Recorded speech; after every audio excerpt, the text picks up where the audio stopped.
Hello mga kabibig, welcome back sa ating bagong YouTube channel. Ito ang pinakamaingay na YouTuber sa balat ng YouTube. Ako si Kabibig, maglabag-labag na tao with evidence. So eto kabibig, I don't know kung good news man ito or hindi. Tila umiiyak na ngayon ang presidente ng ICC. Yes mga kabibig, the United States has imposed sanctions on ICC President Judge Tomoko Akani. Yan na kabibig. Nako, tinarget na ng Amerika ang presidente ng ICC. Mangiyak-ngiyak na naman to, remember? Napag-usapan ito natin na kung saan itong si Tomoko Akani nagpunta sa Japan. Humihingi ng tulong sa Japan. Umiiyak kasi gusto niya na tulungan siya na mapigilan ang mga Asian countries na kaalyado ng ICC na hindi umalis sa ICC. Ngayon, ang tinarget na talaga ng US, si Akane. Sabi na iba, karma na yan. Sige Akane, magpabulag-bulag pa kayo sa pera. Tingnan nyo. Oh, si Digong nakakulong. Pero iba ang nag-revenge. Iba ang nagbigay sa inyo ng ano, ang tawag dito, hampas ng katotohanan, galit na hampas ng mga tao para sa inyo. Naku kabibig, baka nararato-rato lang ngayon si Akani. Oo. Parang hindi na makakatulog si Akani. Baka later on magre-resign na ito si Akani kasi hindi niya kayang wala siyang pera. Ito oh.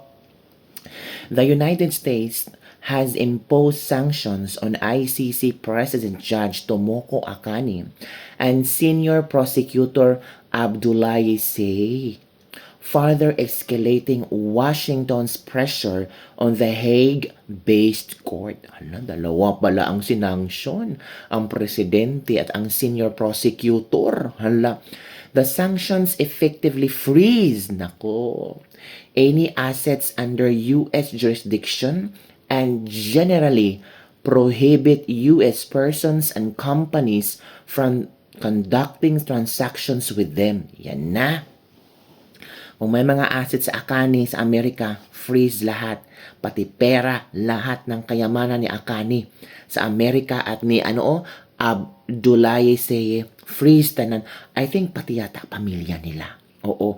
Tapos, lahat na may transaction sa kanila na mga US persons or citizen at companies ay talagang hindi na makipag-transact sa kanila.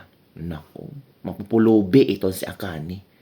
This marks another significant expansion of U.S. action directly targeting the ICC seniors leadership. Yun na nga ang sinasabi natin.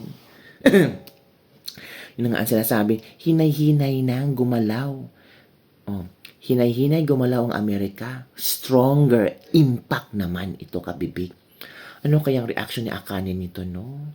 Baka mangiyak-ngiyak si Akane, baka uuwi na naman sa Japan, humihingi ng tulong, na sana makausap si Trump. I don't know kami, big, di ba?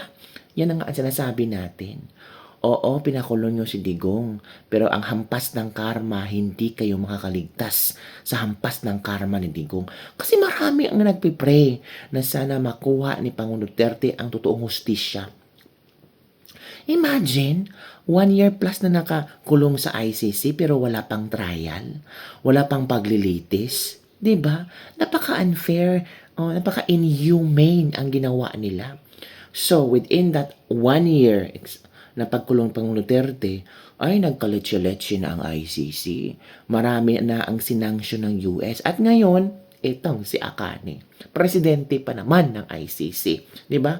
O ito ang mga komento ng ating mga netizen. Thank you, Mr. US President.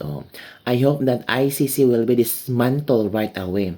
It's reckoning time. Ito na nga ang hinihintay ng lahat. Kaya hindi talaga natutulog ang Diyos. Salamat sa Panginoon sa inyong kaluwalhatian. From Belen, Arabia. Ito pa. Good news. Hope this is true and please include the President of the Philippines and its cabinet members. Sabi ni Jomelis Lidasan. Pinakamagandang balita, new normal. If Prime Minister Shinzo Abe is still alive. ICC President Akane would have considered a former friendship with Digong Hono. Hindi natin alam, di ba? Baka itong si Akane, pinanggalitan na ito ng Prime Minister Shinzo Abe, pero si Prime Minister Shinzo Abe already dead di ba? Please include Vangag and the group effort team. Nako, they need to increase the sanctions upon the prosecution office of the ICC. Yes! Yes, para hindi na makagalaw ang ICC, para mamumulubi na ang ICC at mangayak-ngayak na ang ICC kapipig. Yun ang sinasabi natin. Hinahina na lumalabas, hinahina na nararamdaman ang karma. Karma talaga yan, kabibig. Si Digong, walang kaso sa Pilipinas, pero kinasuhan sa ICC. Tapos ang ICC, nako, pina-stay si Digong doon ng 1 taon, hindi man lang nag-imbestiga. Tapos sinabi ng 18 ex-Marines na itong ICC ay nakatanggap ng sumaliwaliwap na pera din daw. Nako. Panoorin nyo ang video ito para for more details. We've got a big update. The U.S. has now sanctioned the president of the International Criminal Court, Tomoko Akane. These sanctions freeze any U.S. assets that she holds and largely cut her off from the U.S. financial system. This is part of the Trump regime's efforts, which they have stated publicly, to completely dismantle the International Criminal Court brick by brick. Why? Because the ICC has issued arrest warrants for Israeli Prime Minister Benjamin Netanyahu for war crimes committed in Gaza. There's also been a lot of reporting that Trump officials themselves are concerned about being prosecuted by the court after the Trump regime is over. And by the way, one thing to note here, the United States has never even been a member of the ICC. However, the ICC statute does give the court the power to prosecute atrocity crimes committed on the territory of member states by nationals of non-member states. Prior to today's news, the Trump regime had already announced sanctions on at least 11 ICC officials, including 9 judges and the chief prosecutor. And let me show you this clip of Trump from late July, where he specifically says the reason they are going after the ICC is due to their desire to prosecute Benjamin Netanyahu, and he claims that he's safe for now. Trump saying, "I'm safe for now, I think." Here in Parliament of The Hague. So we tried to get them to reform and listen to us. They wouldn't do it. They're very arrogant. We've now begun an effort to really try to bring that court to heel. Where there's no information that they're after me. You could have it. Just so you know, because she's talking about it, I'm saying that means that maybe he's not trying to defend me. He is trying to defend Bibi and various other people. But there are many people that shouldn't be looked at that way. But there is no indication that I'm one of them at this moment. Well, there you have it. And also, who's laughing at that? We're going to keep following this story. Before you go, do me this favor. I want you to check right now. Make sure you're still subscribed to the Midas Touch podcast on audio platforms like Apple Podcasts or Spotify or whatever you use. We've received a lot of emails from people telling us that they were unsubscribed from the show. So check it out now. It's free. Add the show, listen to the latest episodes, and we'll be back soon. Yun na nga, kabibig. Napakagandang balita ito. Ano kaya ang nararamdaman ng ibang ICC prosecutors at judges, no? Parang natatakot na yata sila. Kasi itong first step ni Trump, medyo maalog-alog. Maalog-alog, insan na maalog-alog ang mga head nila. Akani ng tinarget. Diba? So kung ako yung ICC judge, parang makakabahan din ako pag may mga assets ako sa Amerika. Pag may mga transactions at big companies na mapapamay-ari ko sa Amerika. Diba? So, talagang pupulubiin ni Trump talaga itong mga ICC na ito. Ipaparamdam ni Trump na, hey, gusto nyo ng away? Hinay-hinay mga assets nyo ang kukunin. Hindi ma-freeze ko. Hinay-hinay, babawian ko kayo ng financial aspects. At later on, kabibig baka may, Netherlands, mag-isip-isip kayo. Baka later on, kayo din ay bibigyan ng sanctions ni Trump. Netherlands, mag-isip-isip kayo. Dapat yun ang palayasin dyan ng ICC. Kasi, baka maiba na naman ang utak ni Trump. At, alam niyo na kabibig.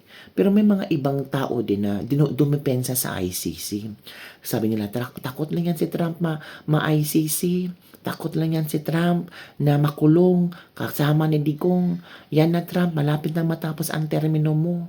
So, pag matapos na ang termino mo, ipakukulong ka din sa ICC.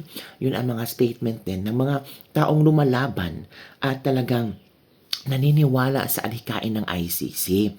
Pero let's see kung ano ang mangyayari, kapipig. Ano kaya ang posibleng mangyayari sa ICC ngayong hinay-hinay na inatake at gustong madismantle, pulbusin ng Trump administration itong ICC.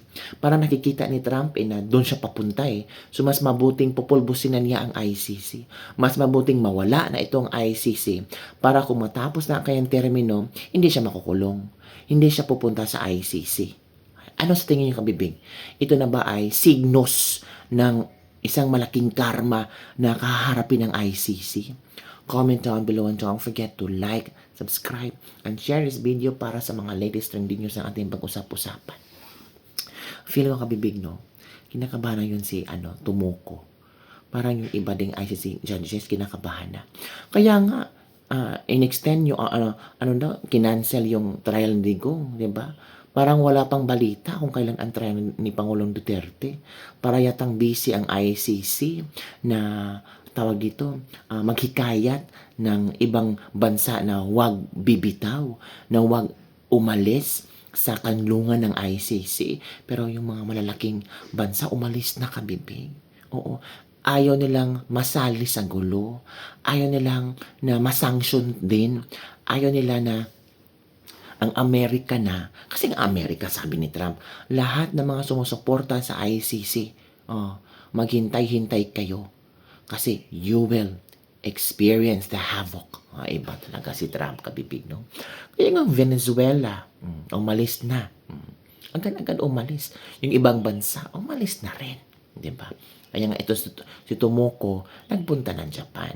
Humihingi ng tulong sa Prime Minister na hikayatin yung mga Asian countries na huwag mag-withdraw sa ICC. Hirap na ba, Day? Hirap na ba sa finances? Hirap na ba sa sponsorship? Punta ka lang kay Bangag, magbibigyan ka dun. Diba? So, sinabi nga ni BP Sara, itong si Trillanes at si Bangag, tuta ng ICC. Diba? Pero sinagot naman ng ICC ang action na yun. Yun lang, kabibig. Don't forget to like, subscribe, and share this video. Bye everyone. See you next time.